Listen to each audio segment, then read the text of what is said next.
Halo, Assalamualaikum warahmatullahi wabarakatuh. Sampai jumpa lagi dengan saya Tagar Hongkong. Di video kali ini kita akan wawancarai seorang yang sangat luar biasa. Beliau adalah aset negara, mempunyai segudang prestasi, ganteng, baik hati, dan gagah. Tentu ini adalah seorang idola buat emak-emak, terutama buat kamu yang ada di Hongkong. Siapa beliau? Tonton video berikut ini.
Semuanya nanti kita akan mendengarkan cerita dari seorang sisi lain dari seorang Agung Wahyudi. Bro Awi ini sangat luar biasa. Beliau adalah aset negara yang sudah mempunyai prestasi, ya, penugasannya di puluhan negara, ya, yang ditugaskan oleh negara. Dan kita akan lihat sisi lainnya dulu sebelum prestasinya beliau. Kita akan lihat masa kecilnya, kemudian asalnya dari mana, bagaimana kehidupan masa kecilnya, dan keluarga kecilnya tentunya. Nah, Pak, ceritain buat penonton Tagar Hongkong nih, Pak, ya. Sebenarnya ini salah satu sosialisasi, tapi saya ingin penonton juga melihat sisi lain dari seorang polisi di KJRI ini, Pak Agung ini, ya. Iya, boleh. Bapak, asal muasalnya dari mana, masa kecilnya seperti apa, Pak? Iya. Saya berasal dari sebuah kabupaten kecil di Jawa Timur. Tepatnya saya lahir di Nganjuk, tapi saya tumbuh kembang itu di 4 kota, Nganjuk, Kediri, Madiun, dan Jombang. Inilah kota-kota yang sangat membantu pertumbuhan saya ketika masih kecil sampai dengan SMA. Iya, berkembang. Iya. Kalau berbicara tentang masa kecil saya sangat menarik. Sangat menarik dan saya tidak pernah terlupakan. Karena masa kecil saya itu penuh dengan kenakalan anak-anak lah. Tapi karena kenakalan inilah yang membuat kita itu ingat terus. Kenapa seperti itu? Karena saya pernah menjadi public enemy teman-teman saya. Ketika masa kecil tuh saya pernah dimusuhin teman-teman sekampung karena katanya saya usil, katanya saya nakal.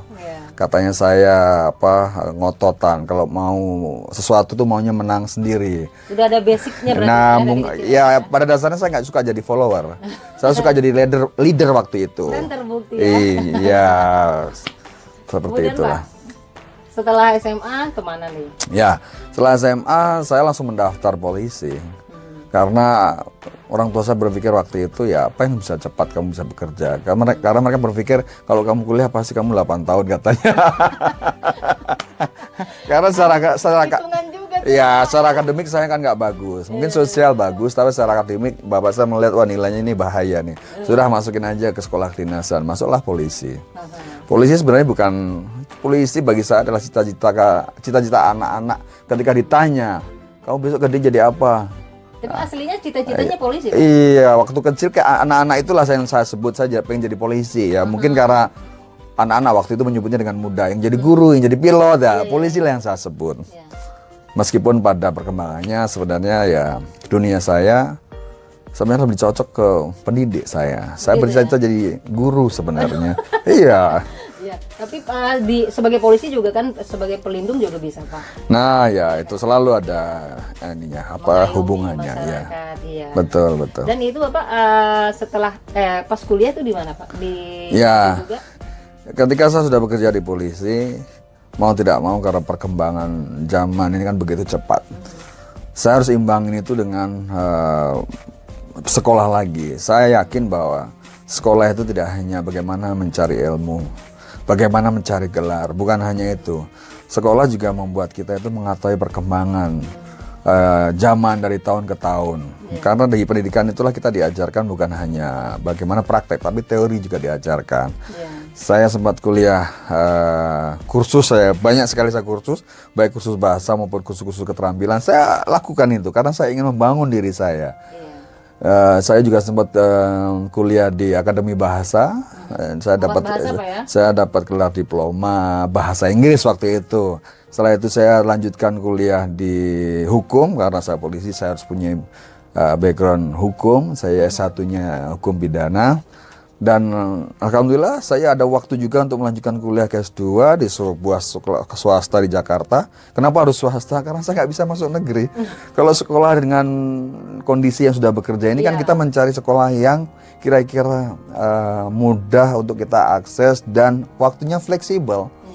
Bagi saya yang betul, bagi saya itu bukan sekolahnya apa nama sekolahnya, tapi bagaimana kita sekolahnya dengan benar. Saya yakin kalau sekolahnya pun bagus, tapi kalau kita yang bersekolah tidak bagus, saya yakin pasti lulusnya 8 tahun, 9 tahun. Seperti yang saya sampaikan. Itulah. Iya, tergantung bagaimana orangnya. Kalau waktu itu sampai di S2 selesai? Kalau S2 saya tempuh hampir 3 tahun. 3 tahun ya? Iya, hampir 3 tahun. Karena waktu saya kan nggak bisa ikut terus. Ada breaknya. Karena waktu itu S2 saya juga. SKS-nya aja. Iya, betul. Nah, artinya itu perjuangan lah. Sambil bekerja, bersekolah itu suatu perjuangan. Ya, tapi ya beginilah hasilnya saya bisa merasakan Sebelum sekarang. sampai Bapak bekerja ya, ada nggak satu kisah waktu masa kecil yang benar-benar nggak bisa Bapak lupain? Nah, itu tadi yang saya bilang. Karena saya jahil, saya nakal, akhirnya teman-teman saya itu menjauhi saya semua. Saya dimusuhin. Sampai akhirnya saya nggak berani lagi bermain di kampung itu. Akhirnya saya keluar kampung. Oh, gitu. Jagoan di luar kampung. Nah, mungkin itulah yang membuat sekarang saya lebih suka tugasnya di luar. Seorang Agung Wahyudi ini selain saya bilang tadi sebagai aset negara, beliau juga berprestasi ditugaskan oleh negara ke beberapa negara yang mungkin sekitar 40 negara ya. Mungkin kalau dihitung seperti itu. Saya lupa. Beliau sudah 2 kali ditugaskan sebagai sekretaris pribadi Dubes ya, dari Kairo 2 kali dan 1 kali yang sama juga posisinya tapi di Vietnam Pak ya. Iya, betul. Kalau salah saya dikoreksi Pak. Nanti saya dituntut oleh negara. Iya. Saya sudah hampir 25 tahun saya dinas. Dan kalau saya hitung separuhnya mungkin penugasan saya di luar. Karena sejak pertama dinas itu sebenarnya saya nggak pernah di Polres, di Polsek. Penugasan pertama saya di Jakarta ketika menjadi polisi. Dari Jakarta itulah akhirnya saya tugasnya Jakarta, keluar, Jakarta lagi, keluar, Jakarta lagi, keluar. Berbagai macam jenis. Ya, baik yang bekerja di perwakilan, KBRI, KJRI, maupun penugasan-penugasan di luar. Kebetulan saya di Jakarta berdinas di Divisi Hubungan Internasional Polri, yang hari-harinya ya berhubungan dengan dunia luar. Nah, disitulah saya bisa melakukan perjalanan-perjalanan dinas keluar karena saya ada di situ, bukan karena saya pandai. Kebetulan saya ada di bagian itulah, saya mendapatkan kesempatan tentunya dengan kapasitas kita ya, karena kita mampulah, maka pimpinan menunjuk kita.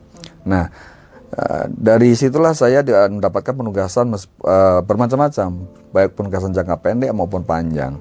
Kalau jangka panjang itu 2 atau 3 tahun, saya pernah di Mesir itu 3 tahun, di Sudan Selatan itu 2 tahun, di Vietnam 3 tahun. Ngomong-ngomong Sudan Selatan, Bapak sebagai salah satu-satunya Polri ya Pak ya? Iya, penugasan saya di situ adalah salah satu, saya anggota Peacekeeper ya, Peacekeeper Polri ya, atau kalau kita menyebutnya adalah kontingen Garuda Bayangkara. Iya. Saya salah satu dari kontingen Polri. kebetulan waktu itu kami ber-15. Iya. Ber-15 deploy, ditugaskan di Sudan Selatan. Nah, penugasan di situ ber-15 itu kami dipisah-pisah.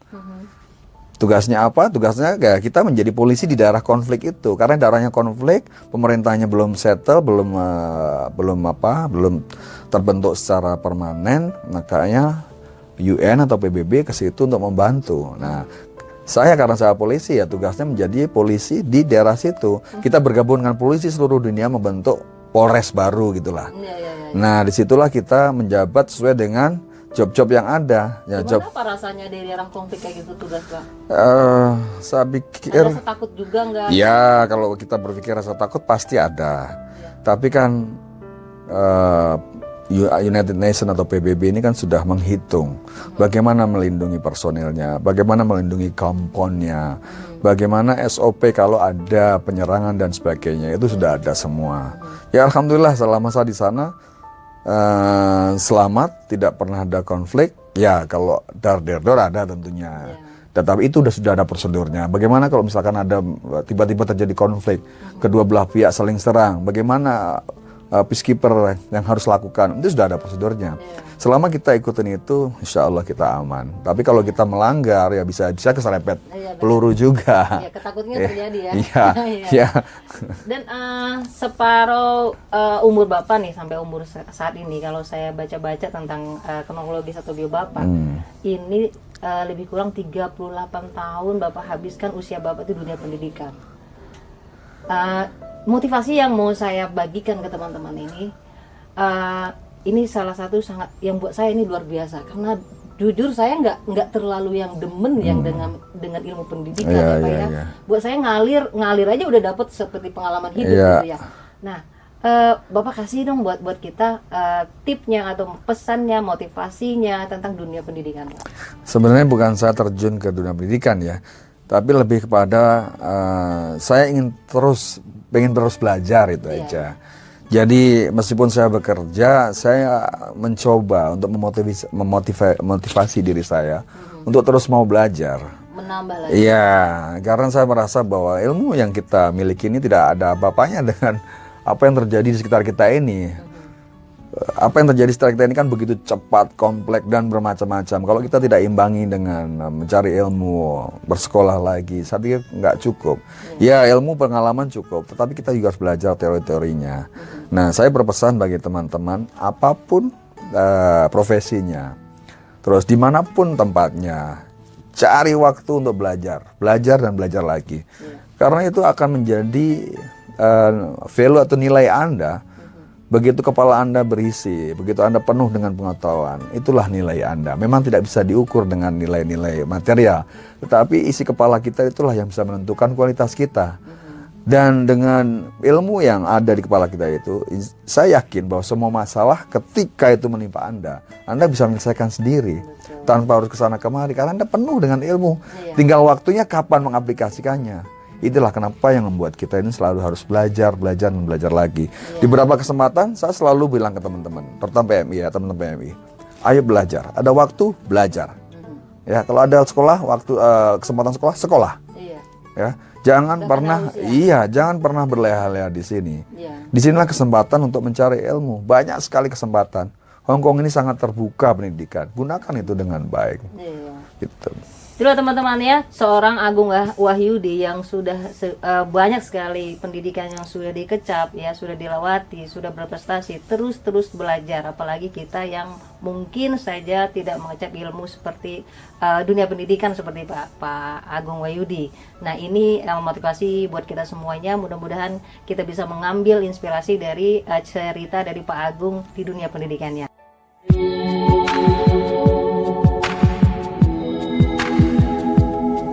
Baik Pak Agung, itu tadi soal pendidikan ya. Ya. Kita akan ngebahas lagi tentang tugas-tugas Bapak ya. Ya, boleh. Tugas Bapak itu kalau saya baca tuh sampai 20 dari bio aja Pak ya. Ya. Ini yang mampu saya ingat 20-an kan Ya. ditugasin ya. Ya. Menurut Bapak pengalaman di negara mana yang sangat berkesan, yang Oke. tidak pernah Bapak lupakan atau menjadi Oke. motivasi atau semangat sehingga saya harus lebih belajar lagi gitu, Iya, untuk lebih baik. sampai sejauh ini mungkin pengalaman penugasan di Afrika lah yang buat saya itu berkesan sampai sejauh ini. Iya. Tapi saya melihat kemungkinan akan terlewati oleh pengalaman di Hong Kong. Gitu Ya, di Hong Kong ini sangat-sangat kompleks permasalahan yang saya hadapi. Mbak mungkin bisa melihat tadi bagaimana di pengaduan itu, di ruang pelayanan warga tadi. Iya. Ya, berbagai macam aduan diadukan, bukan hanya masalah kontrak kerja, bukan masalah hak-hak, Pribadi ya. masalah pribadi, masalah hutang, masalah hubungan, masalah dipanggil polisi, ya, banyak sekali. Dan itulah yang menuntut kita untuk terus belajar terus. Memang saya Konsul Polri ini kan bukan hanya satu-satunya yang pihak yang harus bertanggung jawab terhadap pengaduan, bukan. KJRI punya tim pelayanan warga atau citizen service. Nah, tim pelayanan warga inilah yang memberikan respon, yang memberikan asistensi, bantuan, pendampingan terhadap teman-teman yang bermasalah, terhadap teman-teman yang mempunyai masalah, baik itu masalah-masalah perdata maupun pidana. Ya, pidana kita banyak sekali melakukan pendampingan baik itu di polisi ketika mereka berkasus maupun di pengadilan. Itu yang sudah kita lakukan. Ya mungkin teman-teman nggak banyak mengetahui karena nggak banyak juga yang bermasalah. Iya, Dan yang bermasalah tidak pernah mempublikasikan itu karena saya sendiri Pak ya, saya nginjakkan KJRI sendiri cuma bikin paspor Pak waktu itu. Karena memang saya nggak ada yang mau diadukan. Nah, rata-rata memang begitu. Teman-teman PMI yang cerdas, yang sudah pandai, itu nggak pernah KJRI karena nggak ada masalah. Gitu Ya, tapi sebenarnya nggak juga harus begitu. Tapi sebaiknya Sebagai warga negara yang baik, yang juga harus memiliki rasa, memiliki KJRI. KJRI adalah perwakilan, gitu ya. perwakilan Republik Indonesia, bukan tempatnya bapak-bapak konsul untuk ngantor, bukan. Itu ada perwakilan Republik Indonesia. Bahwa seluruh warga negara Indonesia di Hong Kong ini harus memiliki itu. Caranya bagaimana? Ya, mengunjungi adalah salah satu cara memiliki. Kedua, mereka memberikan koreksi positif. Ya, masukan dan juga informasi. Banyak sekali saya menerima informasi dari gadget tentang teman-teman misalkan yang sakit di suatu tempat yang tidak ada orang tahu, tapi ketika mereka melaporkan kita langsung respon. Oh, di mana itu?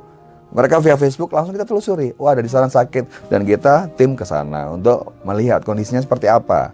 Terus ada misalkan teman-teman yang Pak, saya ada mendengar tetangga saya PMI bekerja ada masalah, tadi saya mendengar di sebelah sana ramai sekali Pak. Oh, di mana alamatnya sini nih? Kita bisa cek itu, cek siapa anaknya itu, majikan siapa, masalahnya apa. Dari situ nanti kita bisa bantu, paling nggak bantu memediasi lah. Apa sih masalahnya? Kita gunakan tangan-tangan agen yang menjadi mitra kita. Karena kita nggak bisa langsung menyentuh ke majikan karena kita nggak punya perjanjian dengan majikan. Ya, teman-teman supaya tahu bahwa KJRI tidak bisa melakukan kontak langsung dengan majikan karena kita nggak punya hubungan langsung dengan majikan. Yang bisa kita touch, kita sentuh adalah agensi karena agensi mempunyai namanya kode etik yang ditandatangani bersama antara KJRI dengan agen. Itu sudah merupakan keputusan antara pemerintah Indonesia dengan pemerintah Hong Kong bahwa setiap pengajuan kontrak baru KJRI diberikan endorsement atau rekomendasi. Tanpa rekomendasi nggak bisa masuk. Nah, karena inilah makanya agen-agen itu mempunyai kewajiban untuk berkomunikasi terus dengan kita. Nah, karena komunikasi itulah kita gunakan bagaimana supaya agen itu juga memberikan perlindungan terhadap PMI karena kita nggak bisa menyentuh langsung, agensinya yang bisa menyelesaikan. Ya, itu untuk masalah-masalah mediasi. Tetapi kalau sudah terjadi kasus, misalkan ada penganiayaan atau pengusiran, pemukulan, nah itu bisa langsung, nggak perlu ke agensi, Pak. Ke KJRI pun kita langsung tangani. Tentunya kita akan bekerjasama dengan agensi dan pihak-pihak aparat keamanan. Pak, untuk spesifik ya, mungkin ada penonton Tiger Hong Kong yang belum tahu Pak Agung ini ditugaskan dalam bidang apa di KJRI. Spesifikasinya di bidang apa, Pak? Ya, karena saya adalah konsul Polri ya. Konsul Polri adalah salah satu konsul teknis yang tentunya tugasnya adalah terhubung dengan teknis kepolisian. Masalah-masalah yang berhubungan dengan polisi, masalah-masalah pidana, itu berhubungan dengan kami. Ya, yang pada dasarnya dari semua staf teknis ini, salah satunya adalah Polri. Tugas utamanya adalah bagaimana mewujudkan visi dan misinya Kepala Perwakilan, Pak Konjen. Pak Konjen sebagai contoh, Pak Konjen sekarang visi misinya adalah perlindungan terhadap PMI, itu yang pertama. Jadi perlindungan itulah yang kita berikan juga, perlindungan bermacam-macam. Pendampingan, asistensi, terus memberikan sosialisasi, itu semua pendampingan, Pak. Itu semuanya perlindungan. Bagaimana membuat para PMI itu merasa terlindungi, kita menjadi bagian itu. Punya tempat. Iya, ya. Itulah yang utama. Ketika itu semua sudah bisa kita lakukan, ya kita tidak bisa mengklaim bahwa itu tugas kita. Itu adalah tugasnya semua konsul. Kita nggak bisa, ini tugas saya, ini tugas kamu, nggak. Karena kita bekerja bersama-sama.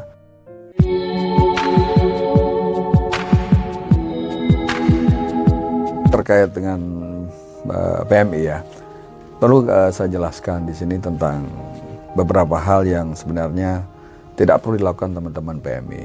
Ya, ada beberapa hal yang merugikan teman PMI. Contoh ya, masalah keuangan. Banyak sekali masalah-masalah yang bermula dari masalah keuangan. Simpan pinjam di bawah tangan, menggunakan uang dengan tidak baik, mentransfer uang dengan cara yang salah. Itu hal-hal yang perlu dihindari. Ayolah, saya mengajak teman-teman PM ini supaya lebih pintar lagi, smart lagi, bagaimana mengelola keuangan yang baik, ya, bagaimana mengirim uang yang baik, bagaimana bertransaksi yang baik, ya. Beberapa kasus yang terjadi sekarang ini, kasus penipuan online, terus transfer kepada pihak-pihak yang salah, penggandaan uang, ini kan sebenarnya bisa dihindari dengan mudah. Penggandaan uang ini seperti rentenir itu kan? Ya, bukan. Jadi saya juga bingung. Pengaduannya seperti apa? Jadi Pak, saya merasa tertipu terhadap orang yang katanya bisa menggandakan uang saya. Dalam masa seperti ini masih percaya seperti itu? Kan nggak ada sulapan seperti itu. Masih ada pengaduan seperti Maka itu, dari itu marilah teman-teman, saya yakin ini tidak mewakili seluruh sebagian besar PMI yang ada, hanya sebagian kecil aja. Tapi ini tetap ada. Yang begitu-begitu tolong dihindari. Nggak ada lagi seperti itu, ya. Penggandaan uang itu nggak ada lagi. Terus bertransaksilah dengan cara yang benar dan cerdas, ya. Jangan pernah belanja online kalau Anda tidak paham caranya, kalau Anda tidak tahu caranya. Sudah belanja aja secara konvensional, ya. Karena dari ketidaktahuan itulah membuat kita nanti salah karena masalah. Belanjanya misalkan 1.500.000, kerugiannya bisa sampai 9 juta. Kenapa? Karena penipu itu menggunakan kesempatan untuk menarik terus. Banyak triknya yang katanya untuk bayar teks lah, untuk bayar imigrasi dan macam-macam. Jadi bayar cukai dan sebagainya. Itu saya. Yang selanjutnya adalah banyak teman-teman ini yang salah berpikir tentang status ya. Status overstay dan paperan, sebagaimana yang kemarin kita sampaikan di Ngopi Instan itu. Kalau bisa teman-teman itu hindarilah status overstay, itu dihindari. Ketika Anda sudah habis kontrak atau Anda tidak bekerja lagi, segera Anda kembali. Segera kembali, dan nanti kalau mau pengen urus lagi. Karena apa? Karena itu menyelamatkan status Anda selanjutnya, masa depan Anda ke Hong Kong. Kembali itu ke Indonesia maksudnya? Iya, kembali ke Indonesia. Tentunya pulang lah. Ketika habis pulang aja. Karena itu nanti mempermudah Anda untuk kembali. Karena kalau tidak, sampai Anda tercatat overstay dan nanti diputus pengadilan, meskipun putusannya kecil atau denda, tetapi kan putusan. Putusan membuat catatan kita, itu tidak baik. Ya, itu akan membuat kita nanti susah untuk apply visa kerja berikutnya. Nah, terus yang lanjutnya adalah status paper, pemegang paper. Ini ada pemikiran yang salah juga. Teman-teman berpikir bahwa status paper itu adalah cara yang mudah untuk memperpanjang tinggal di sini. Itu salah, ya. Itu cara berpikir yang salah. Tujuan dia biar lebih lama. Lebih lama, iya. Lama-lama mungkin iming-imingnya harapan dia biasa jadi penduduk sini. Gitu. Ya, itu tidak bisa. Itu cara yang salah, ya. Cara yang salah. Teman-teman harus sadar bahwa tujuan diberikannya paper ini apa? Ya, paper ini adalah step untuk asylum seeker, untuk mencari suaka, untuk berpindah ke warganegaraan pada ujungnya. Itu loh. Teman-teman harus sadar, dan ini ada ketentuannya. Serem juga tuh itulah paper itu adalah step ke sana. Ya, bukan hanya untuk bagaimana kamu bisa tinggal di sini. Tidak. Di paper itu ada beberapa status yang kalian harus baca. Yang diterima paper itu kan bermacam-macam di situ. Kenapa kamu terima? Misalkan jiwanya terancam. Kalau dia mau pulang ditangkap aparat keamanan yang korup, atau di negara kita asalnya sedang konflik. Nah itu loh beberapa. Nah apa iya, kita ini kan sekarang Indonesia sudah aman damai kok, ya sudah semuanya boleh, ya berpolitik dengan bebas, nggak ada larangan. Kondisi-kondisi itu sebenarnya tidak sama dengan apa yang ada dalam persyaratan untuk apply paper itu, ya itu. Jadi ketika teman-teman apply paper itu memang ada kondisi-kondisi yang membuat kita nyaman. Kita dapat tunjangan, tunjangan makan, kita dapat tunjangan uang untuk apa tinggal dan sebagainya. Tapi kan nggak boleh kerja. Nah itulah, karena nggak boleh kerja. Ketentuan larangnya juga banyak sebenarnya. Nggak boleh kerja, nggak boleh pergi terlalu misalnya ke tempat lain dan sebagainya. Karena hanya pegang selembar paper. Itu kan ibaratnya kita statusnya nggak Paperan itu karena dia pemegang paper itu, makanya disebut dengan paper. Namanya itu paper kalau kita bilang recognition, paper recognition. Itu adalah satu lembar kertas yang menyatakan status kalian. Status kalian itu di gray area, di antara ada dan tiada. Indonesia tidak, Hong Kong pun juga tidak. Kalau Anda menulis Anda warga negara mana, bingung nanti Anda. Mencari suaka, Bo, serem. Itu dia. Iya kan? Iya. Apalagi Pak? Saya rasa teman-teman harus hindarin itu. Segera hindarin itu. Kalau Anda berkondisi seperti itu, segera pilihlah sekarang. Either itu mau menarik papernya atau kembali lagi segera apply untuk pulang dan sebagainya. Itu bisa ya nanti kita. Sekarang solusinya Pak ya, itu tadi kan pesan Bapak yang ada 2 tadi tuh ya. Solusinya dia udah paper nih ya. Solusinya udah paper. Dia udah paper nih kondisinya. Nah solusinya biar dia bisa menormalkan kembali kondisi dia seperti apa? Harus pulangnya gimana? Ya harus cabut lagi permohonan papernya itu. Dia harus mintakan lagi paspornya itu. Dia harus nanti mengenai teknisnya bisa bekerja sama dengan perwakilan dan konsulat tentunya.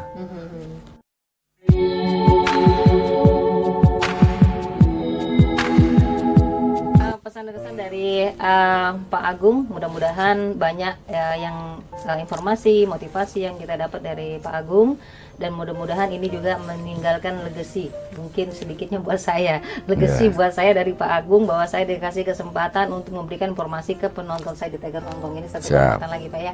Nah, satu pertanyaan lagi buat Bapak, apa kira-kira cita-cita Bapak yang belum kesampaian? Dream ya. Ya. Dream of come true. Saya ini orang sosial ya. Saya selalu senang bekerja di lingkungan sosial. Saya itu pengen punya suatu yayasan atau lembaga yang bisa banyak membantu orang banyak. Itu cita-cita saya. Dia langsung bantu banyak. Iya, artinya masih tetap bisa memberikan kontribusi meskipun nanti saya tidak dinas lagi, tapi masih bisa menggunakan. Karena saya merasa energi saya besar. Saya punya energi dan saya punya kemampuan itu, dan mudah-mudahan lah itu bisa saya lakukan. Amin, saya amin. Bagi teman-teman yang nanti mau bergabung atau bekerja sama, ayo monggo, saya dengan senang hati. Kalau teman-teman ada yang sudah punya lembaga sosial, saya diajak bergabung, dengan senang hati saya akan bergabung. Itu dream saya. Iya, nanti kita bicarakan Pak ya. Boleh. Mudah-mudahan ini kita aminkan, mudah-mudahan ini terjadi. Ya. Dan satu lagi terakhir pertanyaan saya, kira-kira nih dalam perjalanan hidup, bukan karir Pak ya, dalam perjalanan hidup Bapak nih, siapa yang menurut Bapak yang paling berjasa dalam hidup? Oke, baik. Ibu saya itu adalah spirit matahari buat saya. Bapak saya adalah emosi dan perasaan serta karakter saya. Artinya orang tua saya sangat mempengaruhi kehidupan saya. Tentunya dengan kondisi lingkungan yang juga membentuk saya. Bisa pindah. Siapa tahu Bapak ini video ini suatu saat ditonton oleh Bapak atau Ibu, masih ada Pak ya? Ya, Bapak saya sudah meninggal, ada almarhum. Ya, sama Ibu. Ya, Ibu saya adalah orang yang sangat luar biasa. Alhamdulillah sampai sekarang masih sehat. Secara reguler memberikan semangat meskipun hanya apa kabar, ya itu sudah merupakan semangat. Panggil dong, Mak dong. Panggil Ibu. Ya, Ibu. Terima kasih ya. Jaga kesehatan Ibu. Terima kasih doanya. Ya, teman-teman, artinya saya mau berpesan bahwa orang-orang di sekeliling Anda itu juga merupakan semangat dan juga motivasi Anda untuk melakukan sesuatu yang lebih baik ke depan. Saya yakin buat teman-teman Sobat PMI, kesini itu juga karena dorongan dari orang-orang tercinta di rumah, baik suami, anak, orang tua, dan sebagainya. Fokus kepada mereka, saya yakin Anda akan sukses di sini. Amin.